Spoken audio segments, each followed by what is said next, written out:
Assalamualaikum warahmatullahi wabarakatuh. Bismillahirrahmanirrahim. Bersua lagi dalam rancangan berita ASEAN yang memaparkan peristiwa dan pergolakan yang berlaku di sekitar ASEAN. ASEAN kini dalam peringkat persediaan bagi peralihan dari siaran analog kepada digital di mana penyiaran analog akan dihentikan antara tahun 2015 ke 2020. Perkara ini disorakan semasa mesyuarat penyiaran digital khas ASEAN ADB yang berlangsung di Bandar Seri Begawan pada 28 Mei 2014. Selain itu, negara Brunei Darussalam juga menjadi tuan rumah kepada dua lagi bengkel ASEAN yang berkaitan dengan penyiaran, iaitu bengkel mengenai perlindungan kandungan penyiaran digital dan bengkel untuk menilai keberkesanan projek ASEAN Television News ATN dan ASEAN in Action AIA. Perkembangan di Thailand, junta tentera menguatkuasakan undang-undang bagi mengekalkan keamanan di negara tersebut. Ikuti laporannya bersama Ayah Haji Abdul Hamid.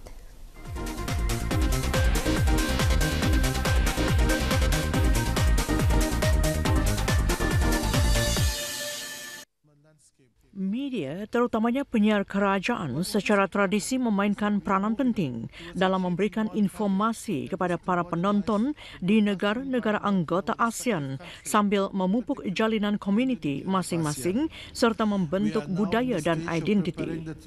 Pihak media juga terbukti berjaya dalam usaha berterusan untuk mendidik dan mendedahkan penonton ASEAN dengan perkembangan di rantau ini. Setiausaha tetap bagi media dan kabinet di Jabatan Perdana Menteri Awang Haji Muhammad Rozan bin Datuk Paduka Haji Muhammad Yunus menekankan perkara tersebut semasa perasmian mesyuarat penyiaran digital khas ASEAN ADB di Bandar Seri Begawan pada 28 Mei 2014. Awang Haji Muhammad Rozan berkata, dengan membina spesifikasi bersama dalam kalangan negara-negara anggota ASEAN dalam mesyuarat tersebut, para peserta boleh mendapat faedah kerana ia membantu menurunkan kos pelaksanaan sistem digital.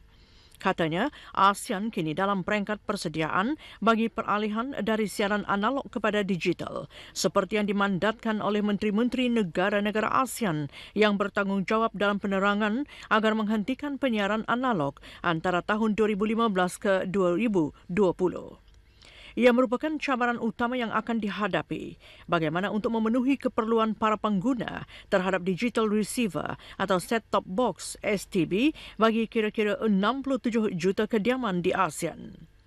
STB dengan harga yang termampu dimiliki juga menjadi perhatian ASEAN dalam usaha mempercepatkan peralihan tersebut agar setiap negara ahli dapat memenuhi tempoh akhir yang diberikan.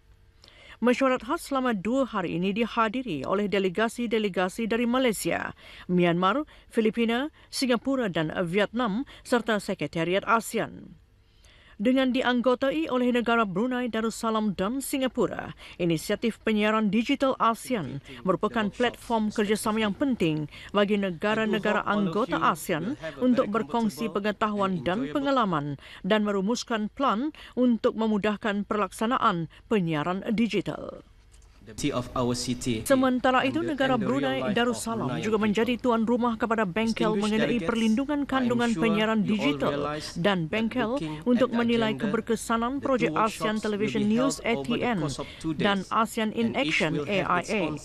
Bengkel tersebut diadakan bagi menyediakan landasan perbincangan, perkongsian maklumat dan pertukaran idea antara wakil-wakil ATN dan AIA daripada semua negara-negara anggota ASEAN agar mencapai plan kerja yang selaras dan menyeluruh. Dalam ucapan perasmian, Pengarah Radio Televisyen Brunei, Awang Haji Muhammad Sofyan bin Haji Bungsu menjelaskan, ASEAN menyedari tentang kemajuan teknologi-teknologi baharu sepanjang beberapa dekad yang lalu. Media sosial dan kandungan digital yang pelbagai telah memberikan banyak cabaran baharu, terutama kepada pelaksanaan penyiaran digital. Bengkel mengenai perlindungan kandungan penyiaran digital dan bengkel untuk menilai keberkesanan projek ASEAN Television News ATN dan ASEAN in Action AIA merupakan projek di bawah ASEAN COCI, Jawatan Kuasa Kecil mengenai penerangan dan mesyuarat penyiaran digital ASEAN. Penyampaian sijil disempurnakan oleh Pengarah Radio Televisyen Brunei, Awang Haji Muhammad Sofyan bin Haji Bungsu. Beberapa orang peserta memberitahu mereka telah membincangkan beberapa perubahan dalam pelan strategik dan pertukaran idea bagi penyiaran di antara wakil-wakil ATN dan AIA daripada semua anggota ASEAN agar mencapai pelan kerja yang selaras dan menyeluruh mengikut peredaran masa pada masa kini. We were able to review the ASEAN television news program and come up with an action plan looking to the years ahead. It's essential to review the effectiveness of the ATN and the AIA programs so that all members countries can get together and do some think tanks on the subjects matters most to ASEAN. So what important now is we come up with some strategic plans to voice out our plans to the people of ASEAN. After 20 years of evolution for ASEAN, there is a definite need for this particular workshop. The reason being we may be treading new charters here because after 20 years people change, the world changes, especially in our region where there is a fast-changing speed as far as broadcasting is concerned, as far as unifying 10 different nations is concerned and moving as one community. We have to reevaluate both our own country's position in the group and ASEAN itself in the ASEAN television group. I think that the workshop to review the effectiveness of ATN and ASEAN in action is very timely. We are on our 20th year and it's about time we take a look at how we are doing and how we are doing things. And with the workshop we were able to evaluate what we have at present, and we arrived at a consensus that there is a changing world out there and that we have to adapt to it by rejuvenating and reinventing. But the workshop did a lot of good for us producers and presenters. Mr. Haji Khairul Azli Haji Kasim.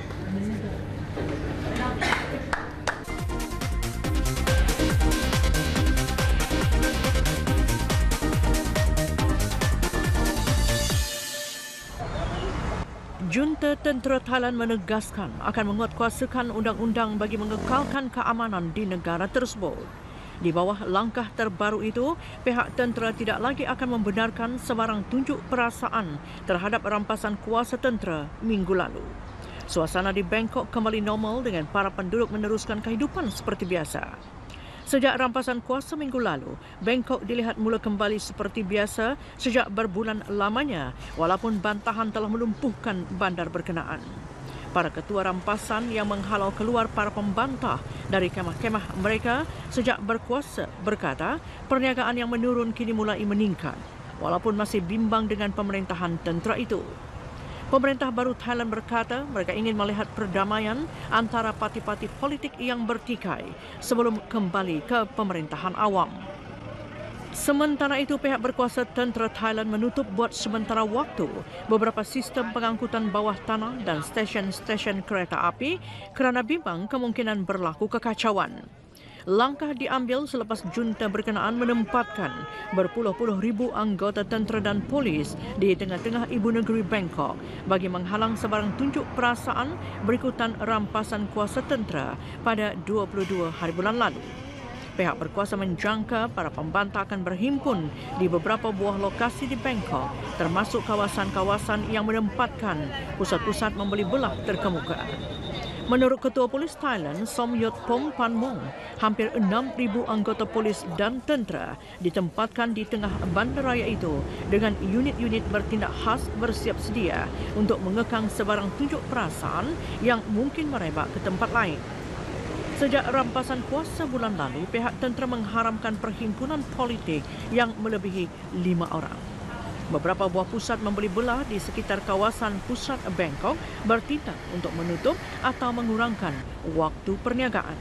Pelan tersebut digariskan oleh Ketua Marshal Udara Thailand, Prajan Juntong, selepas mesyuarat dengan para pegawai Kementerian Kewangan, termasuk langkah jangka panjang seperti pembangunan zon ekonomi khas di sempadan dengan Myanmar, Laos dan Malaysia.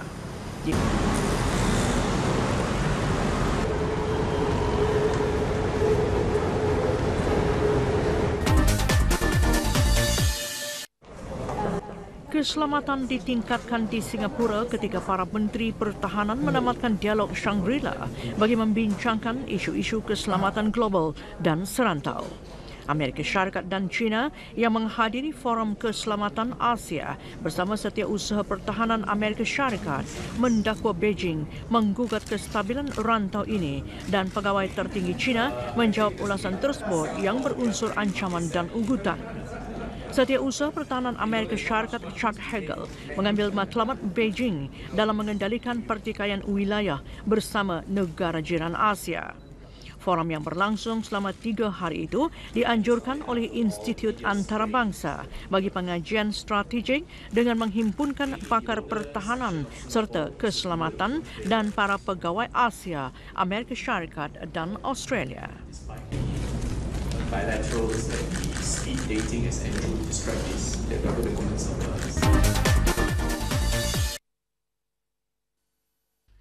Kebanyakan penerbangan dari Darwin, Australia ditangguhkan berikutan asap tebal dari letupan gunung berapi Sangkyang, Indonesia. Pihak berkuasa Indonesia masih meletakkan keadaan berbahaya di sekitar gunung berapi Sangkyang selepas ia meletup Jumaat lalu. Para pakar gunung berapi terus merekodkan aktiviti gunung berapi Sangkyang dan meletakkannya pada tahap amaran.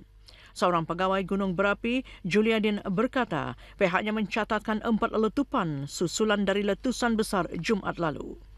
Menurutnya lagi, aktiviti gunung berapi masih berlaku dengan gabungan gegaran dan letusan. 2 lapangan terbang setempat di Tambolaka dan Bima ditutup berikutan letupan gunung berapi berkenaan. Dengan gunung berapi Sangkyang masih diliputi debu tebal, para penduduk di sekitarnya beratur untuk mendapatkan penutup mulut.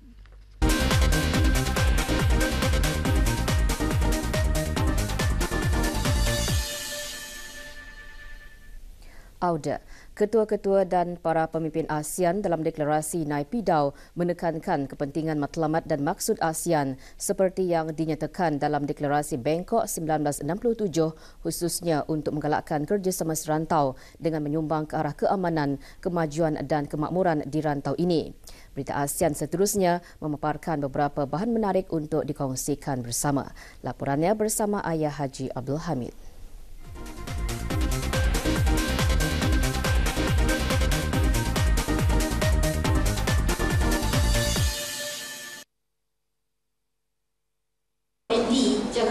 Program Kuis ASEAN bertujuan untuk menerjemahkan visi untuk melahirkan generasi ASEAN muda yang lebih bermaklumat dan mempunyai semangat ASEAN yang lebih kukuh.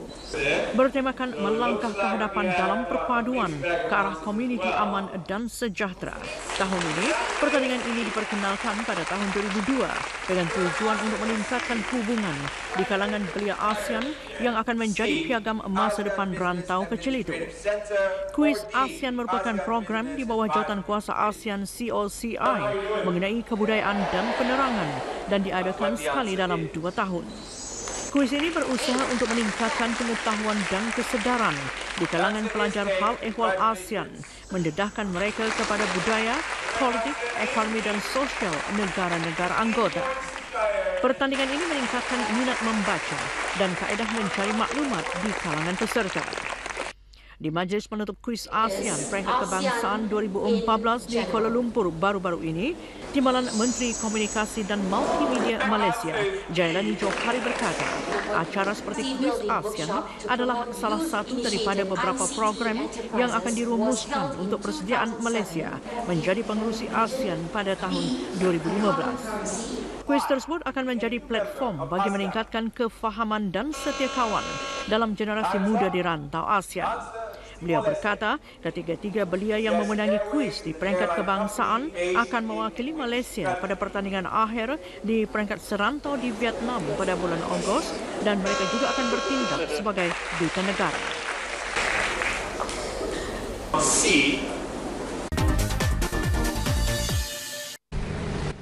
Kapal berkonsepkan cruise My Laksmana Cheng Ho kini menjadi satu lagi tambahan kepada produk pelancongan di Langkawi Kedah. Bertepatan dengan Tahun Melawat Malaysia 2014, idea yang dicetuskan oleh mantan Perdana Menteri Tun Dr. Mahathir Mohamad sebelum ini telah direalisasikan oleh sebuah syarikat tempatan JMV Services Sdn Bhd. Daya tarikan terbaru itu memberikan para pelancong merasai pengalaman makan malam di atas kapal yang bercirikan seni bina istana tradisional negara China dan melihat keindahan matahari terbenam sambil melayari perairan pulau legenda berkenaan. Menurut Tun Dr. Mahathir, sedikit sebanyak para pelancong juga dapat mengetahui mengenai sejarah Laksamana Cheng Ho yang pernah berlayar ke negeri Melaka suatu ketika dahulu berdasarkan kepada lukisan yang terdapat pada dinding kapal. Laksamana Cheng Ho merupakan Panglima Laut Islam yang tersohor di China pada kurun ke-15. Dalam pada itu, pengarah eksekutif JMV Ferry Services Sdn Bhd, Tun Salimah Muhammad Sharif berkata, kapal replika yang dibina di China itu memberi peluang kepada para pelancong untuk merasai pengalaman di atas kapal dengan harga promosi yang berpatutan, iaitu RM100 seorang.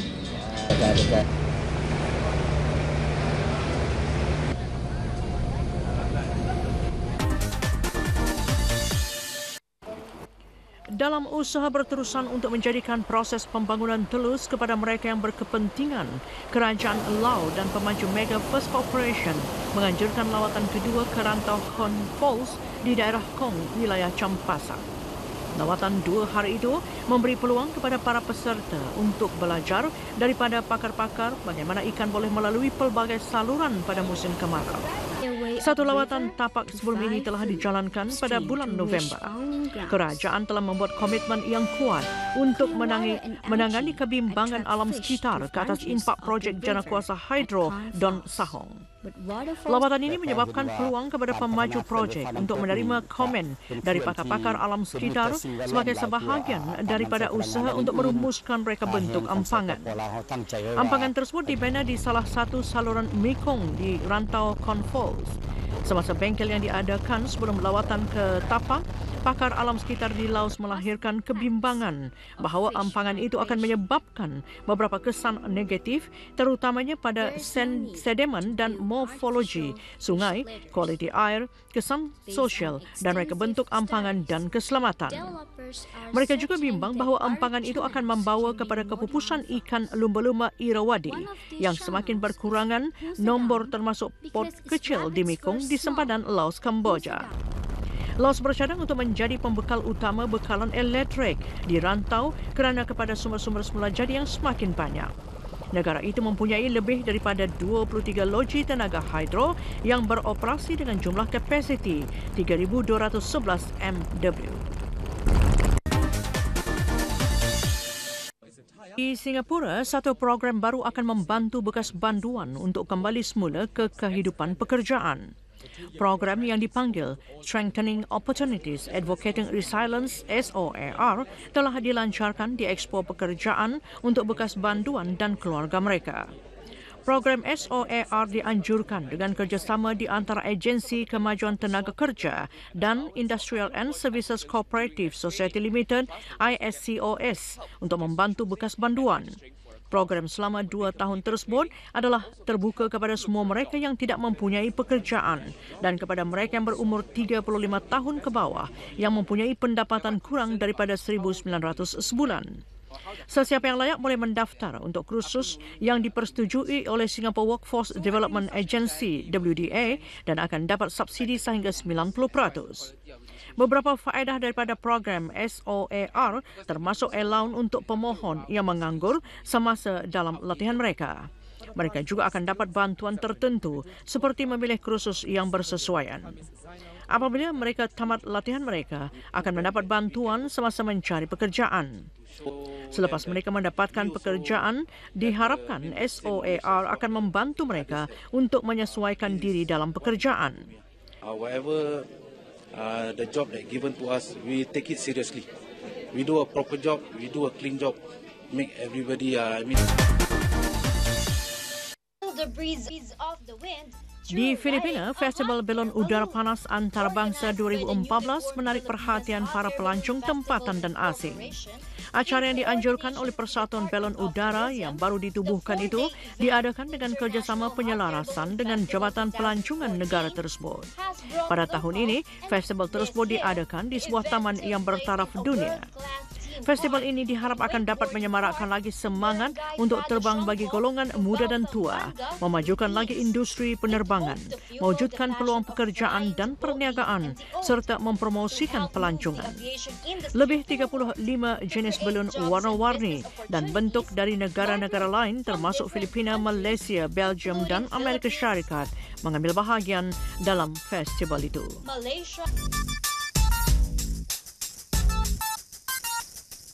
Belgium and USA took part in the festival.